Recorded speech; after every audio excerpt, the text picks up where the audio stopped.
So what is up mga tech shop, no? For today's video mga tech shop natay gi-fix nga iPhone 13 power switch ang problema and gipailisan sad sa customer ang battery. So as you can see mga tech shop, i-touch lang nimo hinay ang power switch mo function dayon siya. So ang possible na itabuan ni matandog tong yung power switch, magsige siya o siga and possibly nakakos og dali ra madrain ng battery. Pero ni decide ra gyapon ng customer nga iyang ilisan ang battery. Anyway mga tech shop, pag disassemble ani mo na mga phones nga perting hasula i-repair mga tech shop mo nang if kabantay mo magpaayo mo iPhone sa mga mall, dako na siya charge kay number 1 lisod ni siya i-disassemble, moagi pa ka og LCD before nimo ma-access ang motherboard. So gawas nga lisod, risky sad kay siya kay mahal ba ning LCD sa mga iPhones mga tech shop, no? So consider gini siya nga mahal ni siya nga repair. So imo pang kuhaon ng LCD, and then aside sa LCD mga tech shop, pag troubleshoot ani lisod sa ni siya, especially kana mga motherboard issue. Pero kani dili siya motherboard issue, ato lang gyud ang disassembly ani ako lang gipakita. So once nga ma-access na nimo ang sulod mga tech shop, makita na nimo ang mga piyesa sa sulod, no? Ako sang gitest after na ko ma-open, akong gitest og balik ang LCD kung mo function pa ba, and luckily ni function ra gyapon siya maski nagkalisod ko disassemble sa yang LCD. So nagamit pa kog alcohol, gamay lang jud kayo nga amount nga alcohol para lang mahumok ang iyang glow dira sa kilid, and then gamit ko og blower o katong holder sa iPhone.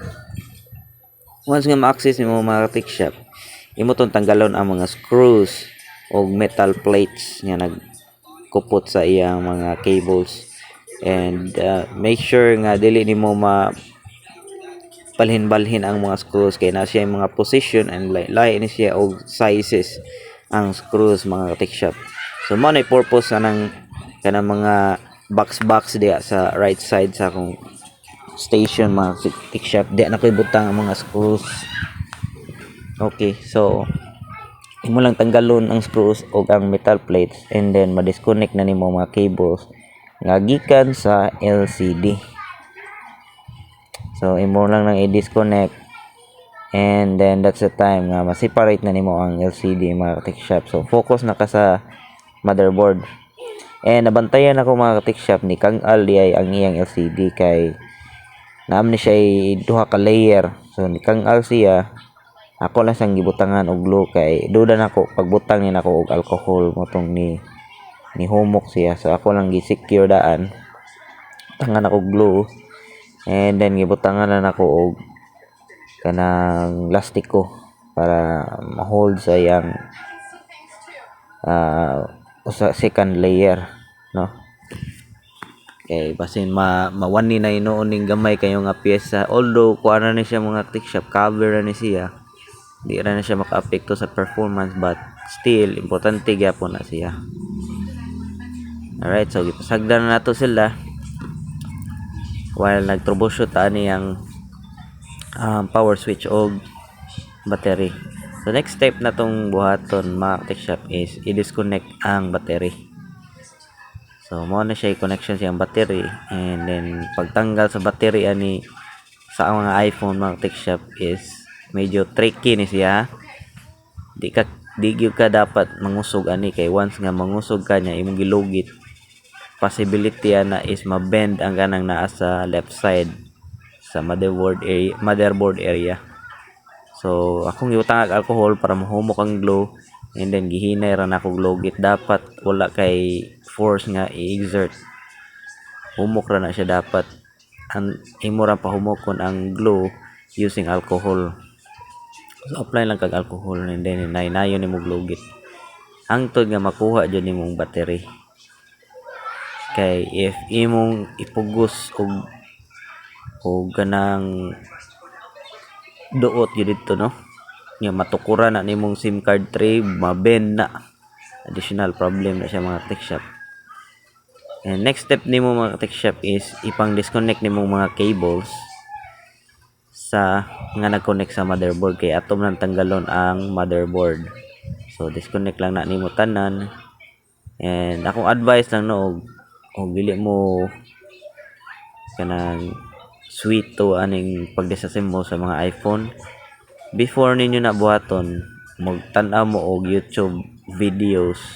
Kaya naman ay mga disassembly tutorial or guide mo na kung buhaton. Maski naanad na kong disassemble mga tech shop, before yung kumutrabaho ako ginang i-review, kay para less ang error, less ang sayop na to. And then pang-remove ra nimo mga screws, and i-make sure lang i-position na siya diha sa right side or unsay mong technique ana, kay para di nimo malimtan inig time nga mag-assemble na ka. So akong technique na mga tech shop is ako ra gyud siya i-position ang mga screws. Ang problema anang inana nga technique kay once nga matandog na nimo mga screws dira, manglayat gani na, tagbaw jud kag pangita sa mga screws. So careful lang gyapon. So hinay-hinayon lang na nimo mga ka-tech shop, kay medyo crucial na siya nga part ang pag-remove sa motherboard. Once nga di na siya matarong nimo remove, di na siya musigang iPhone mga tech shop. Tagbaw ka na as a technician, tagbaw ka mo ni usa ka tricky nga mga cellphone repair. But once nga maanat ka, now at least additional knowledge nimo, additional skills, and then mas mudaghan mo customers, kay maka-serve naman ka og mga customers nga iPhone users.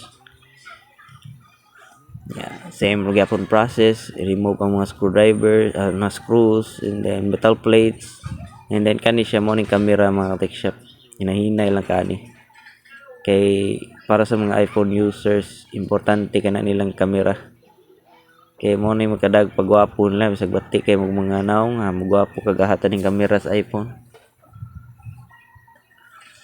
And then double check lang kung napabay cable nga naka-connect sa motherboard, and screws, i-remove ang mga screws until nga ma-remove nimo ang motherboard. So no need ka mangusog jud aning pag-remove sa motherboard mga tech shop, kay once nga ma-remove na nimo tanan cables o tanan screws, dali ra na siya matanggal gyud. So tanggal na nimo, dili ka dapat mangusog ani, kay kung mangusog ka na possibility nga mga cables nga mga putol, which is di ta ganahan na, kay dako-dako na siya taplanan kung may tabo na. So hinahinay lang gini siya, timan-an nimo asa nimo gipamutang ang mga cables, ang mga screws, perting daghan ng screws aning iPhone mga tech shop. Alright, so ang main issue na to is power switch. Nag-order ko power flex mga tech shop. Ang problema mga tech shop kay ang gipadala sa supplier sayop power flex sa lain nga iPhone model. So na problema jud ani mga tech shop, no. Inya pagtanggal pa lang nako aning power flex mga tech shop, nakasulda man di ay ni sa iyang magnetic charge. Mo to na markog nahunong ani mga tech shop bala. Kaana ko liyay. Bagay nakit-an ako, kay kung wa pa to makit-an maputol gitong connection sa charging flex, which is another issue na sana kung wa pa ko kabantay. So gi-double check nako, pagtan-aw nako mga tech shop, sayop sa DI ang power flex nga gi-deliver. So lain na sa nga issue, di ba? Crucial kayo. And then pag testing nako, na-realize nako nga ang power pinaka power switch raman ang problema gyud katong button niya ba kay di na siya matarong og pislit. So akong gibuhat mga ka-tech shop, ako instead nga akong ilisan og power flex, ako na tong gisulda ang atong switch gini atong gamay kayo nga square. But wa na ko na video kani siya mga ka-tech shop lahi gid siya og porma kumpara sa kanang naa sa casing nga power flex. So di gid siya mao para ani nga model, di ba? iPhone 13. So mao na ni siyang na-remove nako nga guba nga power switch sa iPhone. Ako na lang gisolda mga ka-tech shop. So okay ra man tud siya porma, na solda ra man tud siya. Anad naman tag solda ana sa mga Android gud pareha na siya, pero lahi lang gyud ning iPhone na siya mga style ba nga protected kayo ang mga pisa ba. Anyway, padayon ta mga ka-tech shop, na solda na nato og ni function na sad. Niya wa ra nako ilisi og power flex ang kaning iPhone. So at least na sulbad na nato mga ka-tech shop ba. Kalimtan lang gyud ako video kay pagkabantay nako nga lahi ang iyang power flex. Akong gi-double check sa akong giorderan.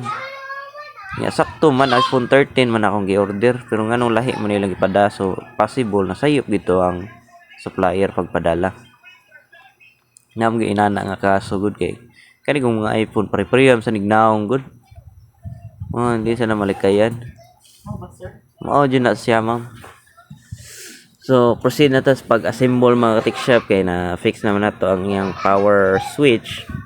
So ibalik na tong motherboard, ibalik na to ang mga screws, and ipang-attach na to ang mga cables. So hinay-hinay lang gud hangtod nga ma-assemble na to tanan, no? So pang-attach nimo hinay-hinay lang ang mga cables mga ka-tech shop. Dapat dili, no need ka mo exert og kanang force ani kay once nga masayop ka na possible madamage ang mga ports sa motherboard, and which is mo na pinakalisod ayuhon kanang mga ports na sa motherboard ang madamage. So kinahanglan nakaog kanang mga microelectronics technician kung ina nga mga issue mga ka-tech shop. Then itaod na nimo ang camera, ang flex niya i-attach nimo sa motherboard, and ang metal plates o ang mga screws taon nimo. Alright, so hangtod nga ma-assemble na nimo tanan mga ka-tech shop, inana kahasol ang pag-fix sa mga iPhones, diba? Mo nang dagko na sila mga charge kanang naa sa mall, kay mo take yun na sila time, and na chance nga mga lagpot ng screws mo na pinaka samok yun din na nimo ma-assemble og tarong. And then mag-ili sa tag battery ani mga ka-tech shop kay ni request ang customer. Ang original niya nga battery is 3,200 milliamps. Yang kaning giilis na to is 3,500 milliamps. Ang customer ay ni order ani. So 3,500 milliamps murag dali ra sad na siya malubat mga ka-tech shop, but at least nailisan niya bag-o kay para mas lungtad pa gyud ba.